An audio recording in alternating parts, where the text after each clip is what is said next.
So I'm going to talk to you a little bit about the AI in Society program, and this is very much reflective. It's a portion of the Pan-Canadian AI strategy, and it was very clear as the community of AI scientists got together and we started to talk about the strategy and what Canada needed to do, that it was going to be essentially important from the very earliest days of the work we were going to do together to have a component of the strategy focused on the societal and ethical implications of AI. So really centering the technology in the world around us.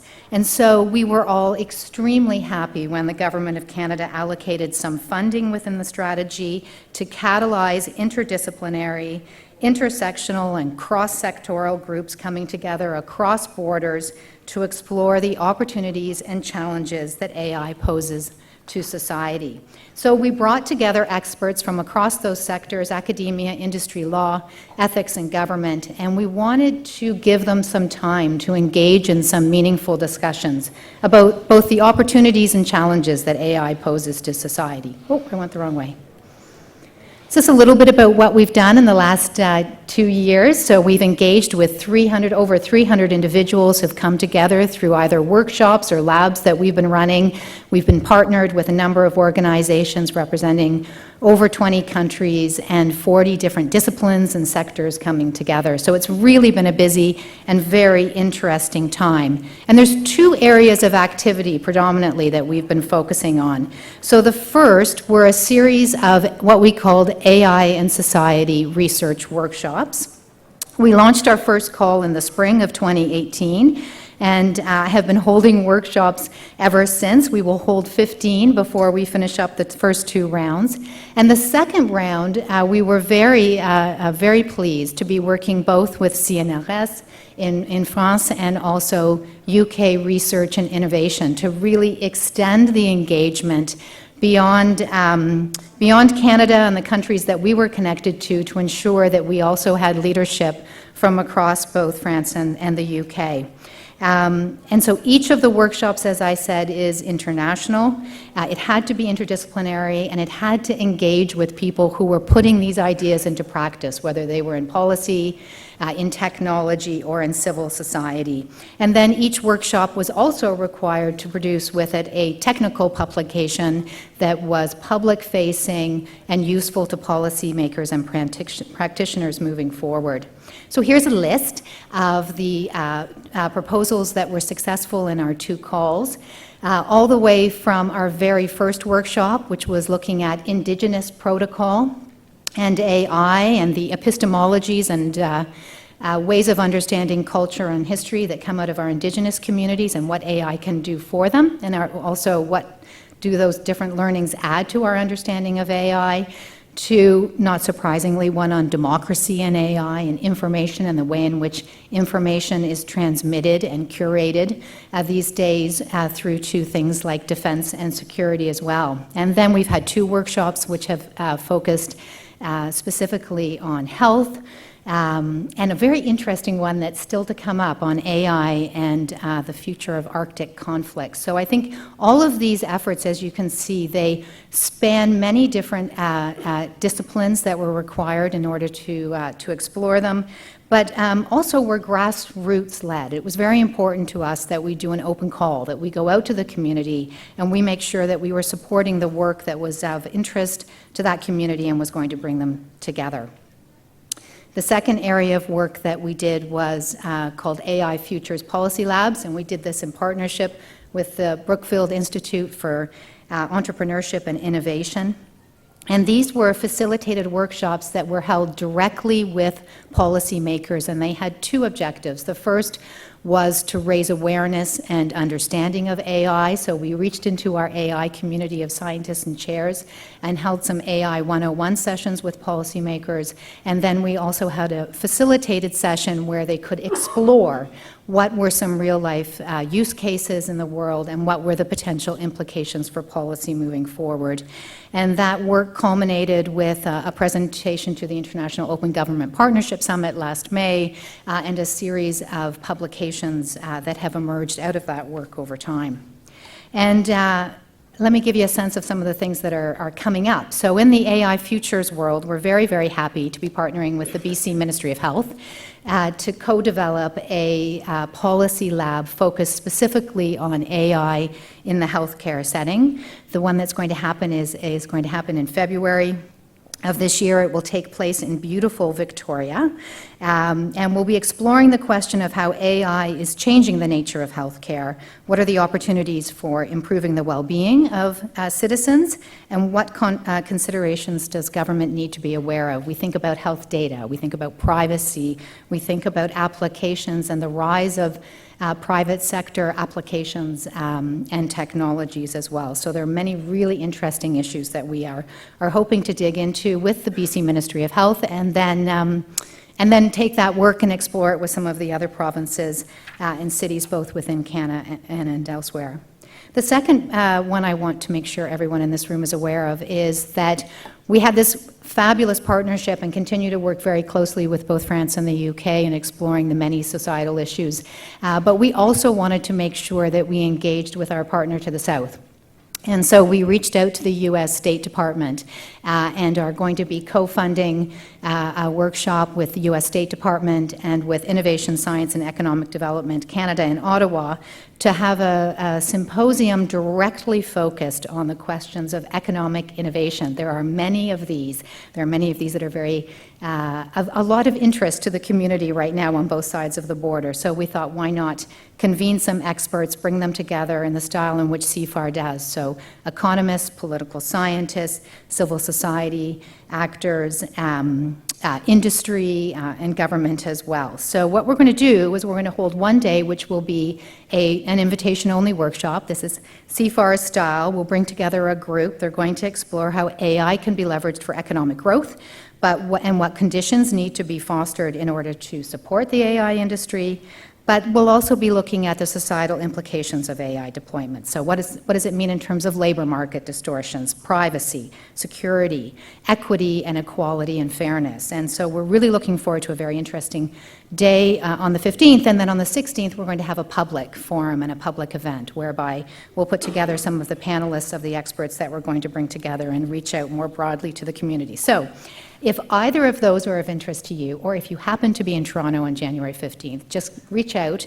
We would very much like for everyone in this room to be a part of that work. And we can't do this without our partners. So I did want to take a moment to really thank CNRS and Antoine Petit, who is here. Thank you so much. UK Research and Innovation on the call that we did together.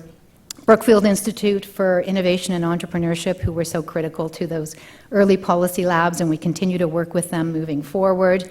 Of course, it all starts with the Government of Canada and their investment in us, and our work closely with the Ministry of Health here, moving forward on the policy labs and elsewhere, and this very interesting new partnership with the State Department. Of course, there are many other partners who came on board: Microsoft Canada, Microsoft Research, ATB Financial, Element AI, the World Economic Forum, and RAND. And so we'll continue to reach out and be in partnership with them.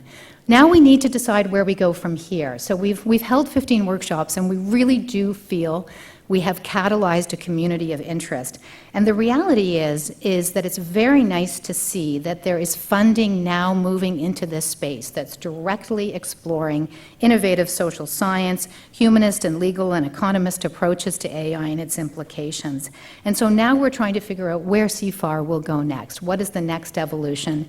And we're starting to look more closely at our CIFAR model and this question of sustained support over time to pull together these communities of diverse perspectives and to focus those on some potential solutions in this particular space. So watch this space. We'll know where we're going by the spring. I look forward to your advice. Don't hesitate to reach out if you have any ideas for us. And now it gives me great pleasure to introduce the keynote speaker for this afternoon, Candice Odgers. Candice Odgers is a professor of psychological science at UC Irvine. She is the co-director of our CIFAR program in Child and Brain Development, and she was on the leadership team that put together a successful proposal called Generation AI.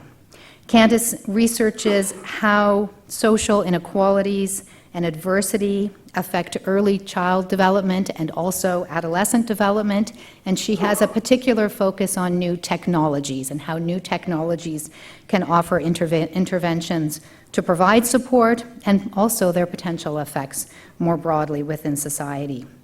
As I said, she was a member of a proposal group, including Anna Goldenberg. I'm not sure if Anna is here today, who's also a Canada CIFAR chair in AI, Ronald Dahl at UC Berkeley, and Mizuko Ito at UC Irvine, who put in a proposal to specifically explore how AI technologies are affecting the health, well-being, and development of children and teenagers.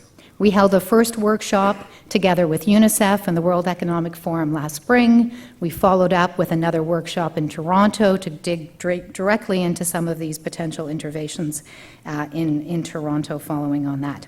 And not only is she exciting and fabulous to hear from, and I really, I'm so much looking forward to her talk, and I know we're all in for a treat, but she's also really trying to explore potential connections in this space. This is such an emerging field. There are so many opportunities for technologists to come together with child psychologists and for new media experts and others to explore potential interventions. So I hope if any of you are interested in hearing more about her work, I think she would be very interested in connecting with you too.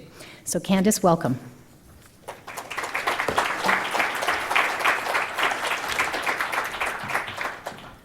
Well, good afternoon. I'm glad so many people returned after lunch. This is good to see. I'm going to talk today about Generation AI. So it's difficult to name the generation that's coming, but one of the thoughts is that this generation of kids growing up, and maybe your parents to some of them, is growing up amidst one of the most rapidly changing digital technological transformations that we have seen. And this is bound to shape how they see the world, their experiences, and you'll see from the data that I present, they're spending a lot of time in the digital world, and I think it behooves us to think a little more carefully about the kind of experiences that they're having. Now, this isn't just here in Canada, the US, it's a global phenomenon. So 70% of the world's youth are online.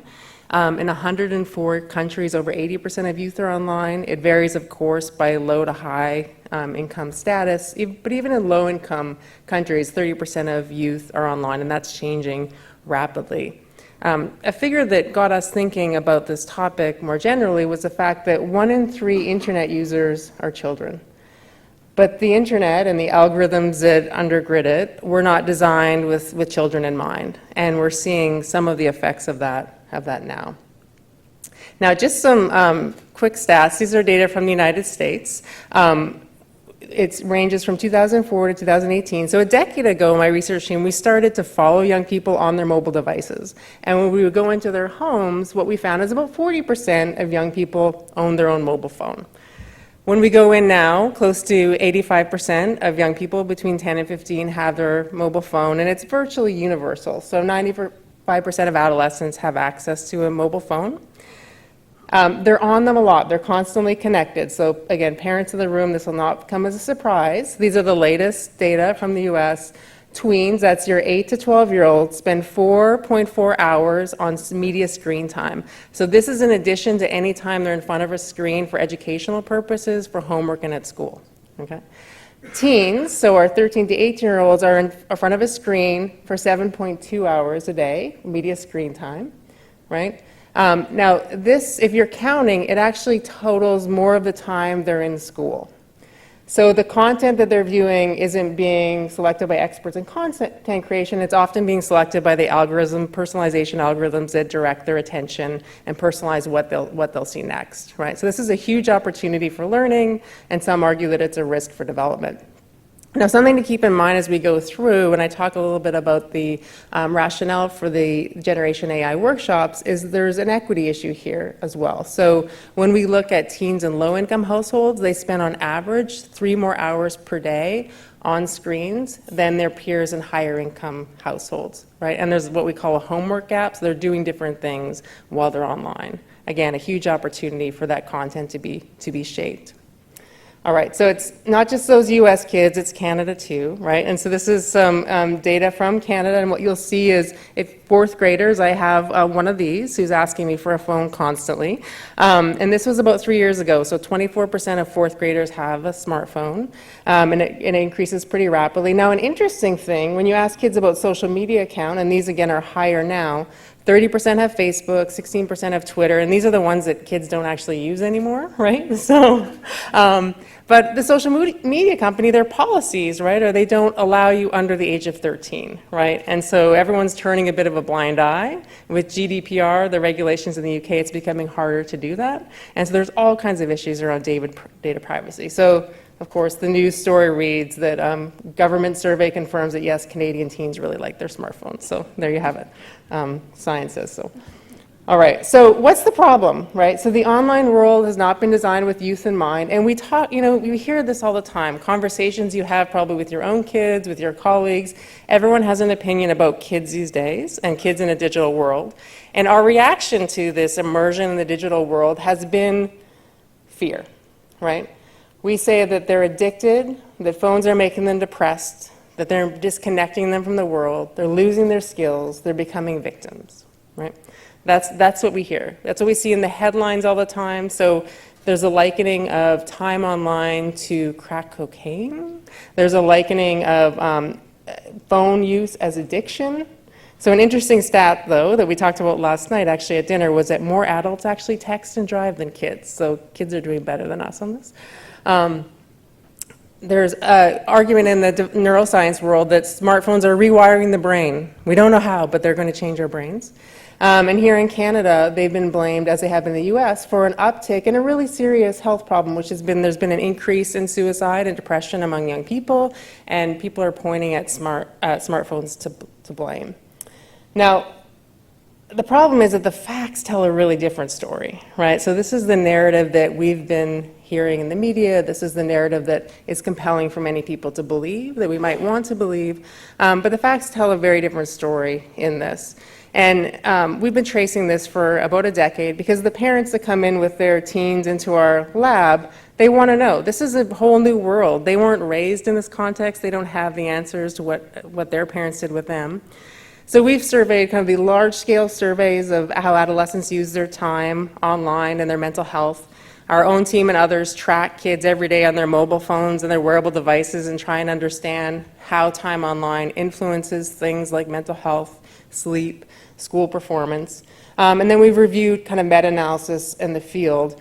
And what I can tell you across all of these different types of evidence is that there's very little support for the narrative that's out there that smartphones are to blame for the problems we're seeing in our kids. In fact, kids look really good today in terms of education, in terms of falling rates of violence and teen pregnancy. They're the most educated, connected generation we've seen. They're doing well in a lot of metrics, right? There's some issues that have coming up, and we'll deal with those as they come. This is a paper published in Nature Human Behavior by some colleagues. And what they did is they took the data sets that have been kind of the source of information for people going on the nightly news talking about cell phones destroying a generation, and they used specification curve analysis, essentially subjecting the data to billions of iterations of analyses, and find essentially that when there is an association, it's tiny, it's minuscule. There's an association that explains less than 1% of the variance. They put that in contrast to other things in the data, like eating potato chips was a bigger effect. Riding a bicycle was like 10 times as big. And so there's been a lot of fear, but not a lot of support for this connection in the big scale surveys that we see. We follow kids daily on their mobile devices. So this is the state of North Carolina, down at the bottom. And those are 2,000 kids, young people we've been following between the ages of 10 and 14.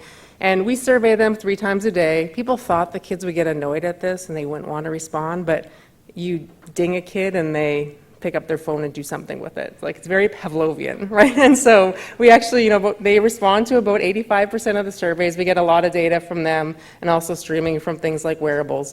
And we look at this question of whether kind of time online daily has negative effects on symptoms of depression, anxiety, things we really worry about. And we find no daily linkages between technology and health. In fact, we find the opposite effect. It's small, but it's there.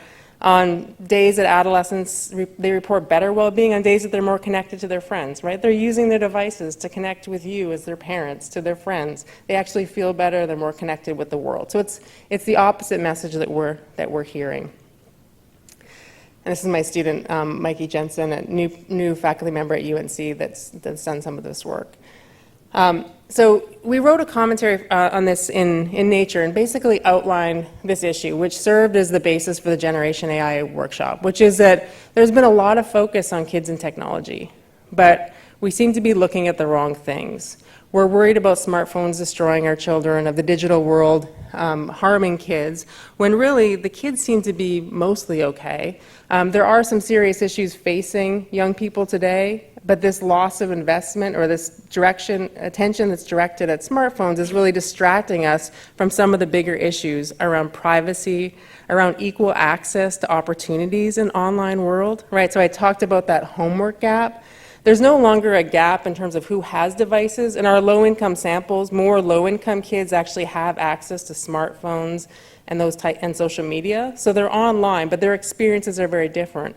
The way that they're supported to interact with the online world, to ensure that they're safe, they're accessing the right kind of content, that looks very different across youth from higher versus lower income. So we're seeing these opportunity gaps in the same way that we see them in offline spaces, right? So children from lower income households are increasingly disengaging in kind of sports activities, having more of that free time to spend online.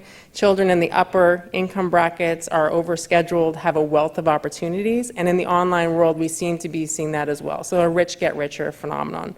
So the question is, how can we stop the conversation, which is about technology destroying a generation, and turn to productive solutions in terms of shaping the online world in ways that create equitable opportunities for all kids, ways that can take advantage of the fact that they're on their devices for the number of hours that we're seeing there. So the solution was your children aren't becoming digital zombies, but focusing on the fears versus the facts could allow us to miss the real causes of costly disorders like depression, anxiety, distract us from attention of real issues around kind of privacy, consent for young children, responsibilities of adults to socialize children in the digital age. Many parents, once kids hit 8 or 9 and we don't really know what they're logged in online, we back up and we just let it take care of itself, right? We think that we don't understand it, something else is going on there, and the online world can just take over. Our kids will navigate themselves. We'd never drop them off on the street in Vancouver and do the same thing. And there are missed opportunities for innovation, equity, and intervention. So there are some really interesting and great things happening in precision medicine and mental and digital health. But when we review the literature in these spaces, what we find is that adolescents are left out of these research and development and left out of the creation of products in this space. They're a harder population to find. You often need to get 2 consents, right? So from the parent and the adolescent. So they're often neglected in this space. And so the workshops came at a time which allowed us as a community, I think, to start to move from this fear-based conversation towards evidence-based actions to support youth in the digital age. So can we stop fighting the narrative that the digital technology is ruining this generation, and can we start to build things that might work or solve real problems that exist in the digital world? So Rebecca said, here's the team. Lucky to have 2 Canada AI chairs here, and Anna Goldenberg and Sarah Mustafavi, and it's been a really kind of wonderful way to kind of talk across disciplines and figure out where the hot spots are in terms of collaboration and where we can push things forward as a group. I'm just going to give you an overview of the 2 workshops that we hosted and the kinds of questions we've been working on in case they pique some interest here, with that being kind of the rationale for why we wanted to go down this path. So workshop 1, we had the opportunity to partner with the World Economic Forum and UNICEF, who've been doing work in the Generation AI space. And there are 3 issues that really surfaced during that workshop. One was, at about the time we held it, there was an open call for input on a revision of the new COPA, so the Online Privacy and Protection for Children laws. Huge legislation in the United States, lots of big fights about this. And the basic premise is to try and protect children from advertising, right? But guess what? Children don't know what commercials are. right?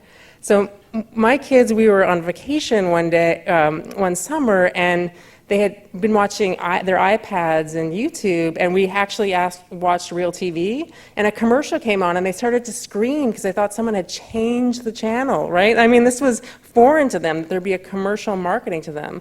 Commercials now are the YouTube families that they follow with products placed in the family, right? They're not the traditional marketing to children that we have all these laws and regulations built for. We actually need the deep learning to identify when our child is being marketed to in the YouTube video of the influencers that they're following, right? So we can't even categorize what the advertisement or marketing frame is right now, right? So we need innovative solutions in this space. I told you that, adolescents are spending 7 hours on a day. Tweens are spending kind of 8 to 13-year-olds are spending about 4 hours online a day. A lot of that's happening on YouTube, and we've heard a lot of conversation about YouTube and their personalization algorithms. But this is an interesting issue from a child development perspective, right? So I like personalization algorithms. When I need new shoes, like an ad pops up and it seems to know the kind I usually buy at this time. But I don't know that we want our children being targeted and pegged into content based on what they've watched previously, or what someone in their family on their iPad has watched recently, or what their zip code says that children like them watch recently. So in terms of reinforcement learning, the explore, exploit space, there's not a real match between how we want children to learn in online spaces, the content we want directed at them, and what the algorithms that are directing their content are optimized for, which is time on screen, so eyes on screen. And so the question that came up within this working group was whether or not kind of child-friendly algorithms could be developed that are optimized to something that's more developmentally appropriate versus optimizing to more marketing goals. The last one was an issue that came up with UNICEF that is something that they struggle with. They've been trying to figure out how to apply different principles of AI and innovation to assist children around the world. They've been using facial recognition to identify and map in real time malnutrition among children so that they can distribute aid.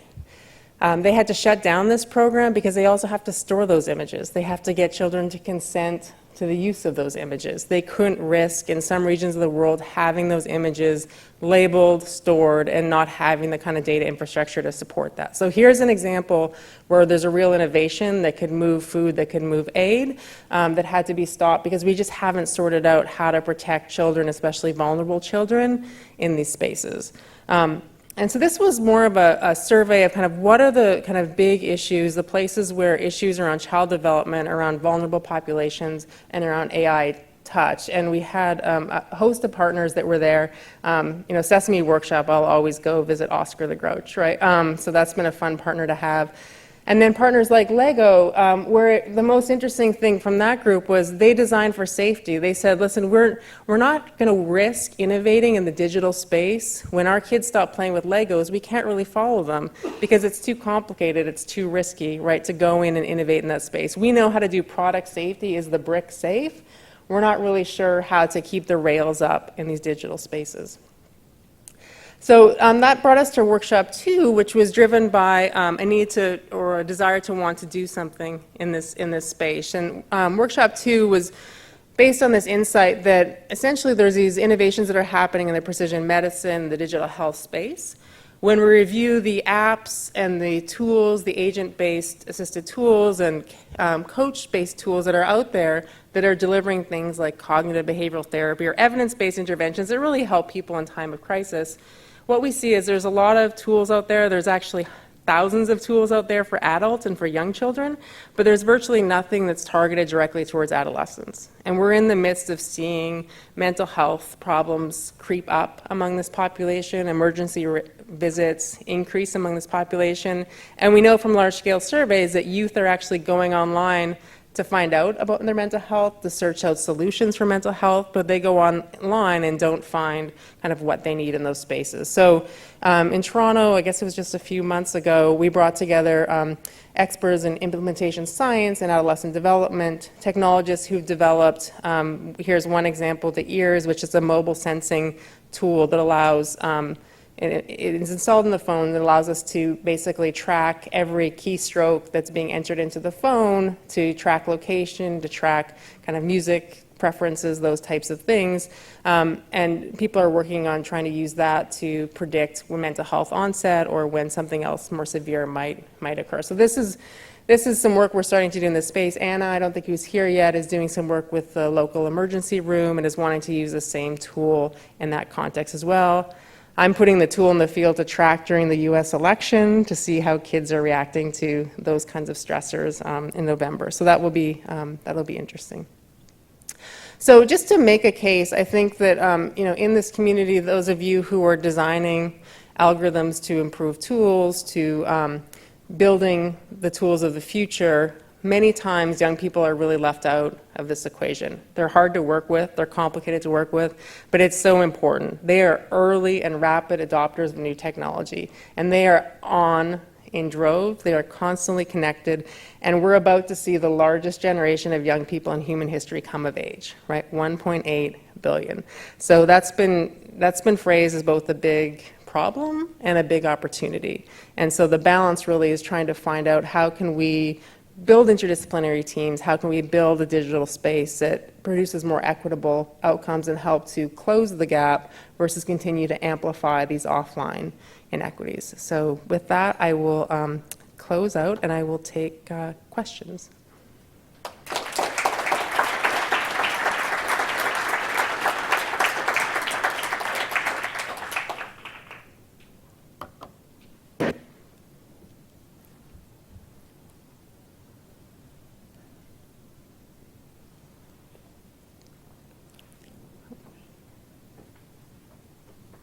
Hi there. I was just wondering, I also have a grade 4 son. The kids that you were following for your study, how did they get chosen to be part of the study? Yeah. And does that influence the kind of results you're getting? Yeah, that's a great question. So most studies prior to this have really been selected, and what we did is we had the records for every child that was enrolled in the state of North Carolina public school system. So we took a random sample and we ensured we had representation in terms of socioeconomic status, in terms of ethnicity, in terms of gender, in terms of the kinds of things, household income, the kinds of things that would skew the results. So those are the kids that we were able to follow for this study. Yeah. Hi, so fascinating talk, very interesting. So I was wondering, was there output of these workshops also some kind of like guidance for the government to kind of like legislate in these fields, or it was still speculative at this point? Yeah, so that was one of the goals with the COPA feedback, but I think the whole premise is wrong. So, one of these things when you start to get into these conversations, the law is moving so slowly in these spaces, especially with respect to kind of children, that the conversation just completely misses each other, because if we had the best science-based input, they're still not able to identify what marketing is to kids. They're still not getting that it's a YouTube influencer versus the standard Cheerio commercial, right? And that's like a fundamental flaw. MIT Press is publishing kind of the output of Workshop 1, and it's along with kind of invited contributions from people to kind of scope the space, and we're hoping to have a social policy person do a commentary at the end of that. But I don't think we're at the point where we can kind of advise specifically.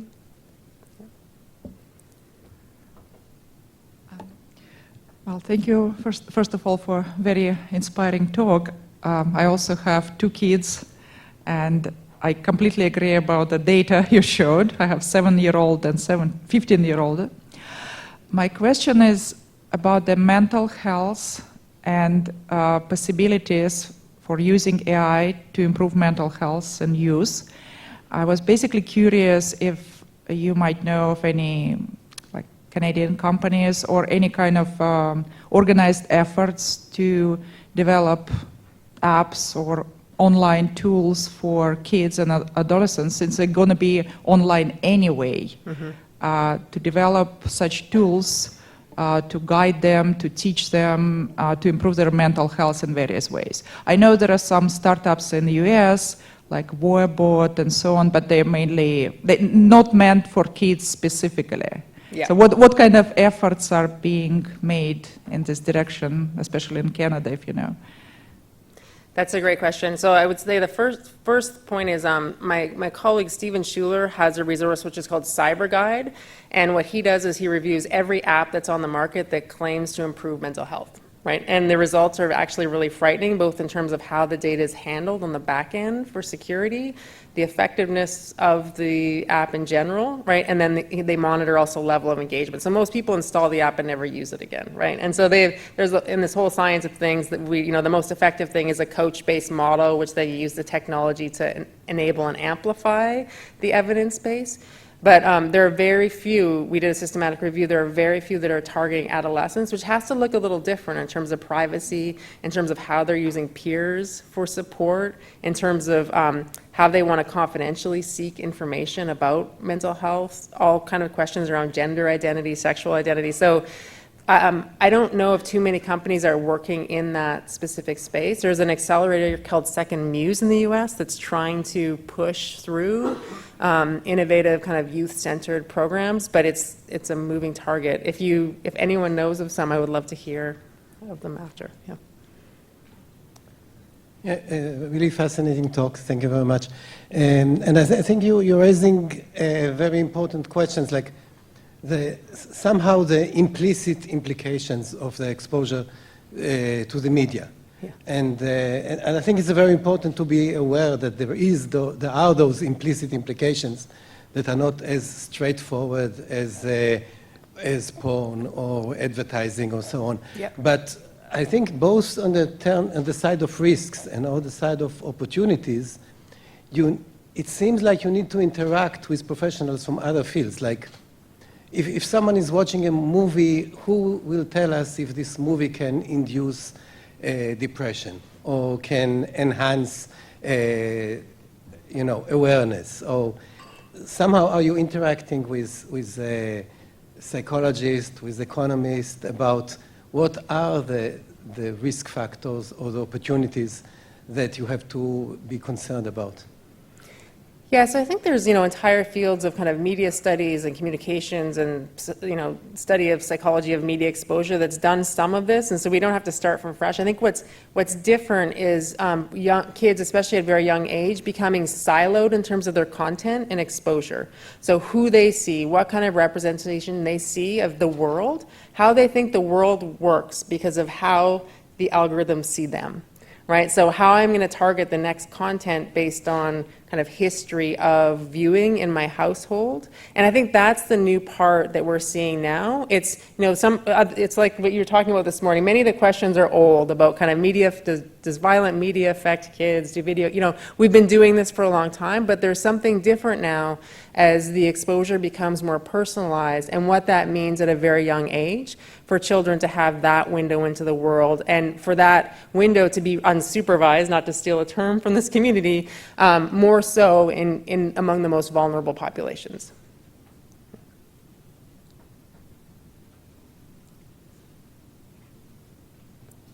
All right, thank you.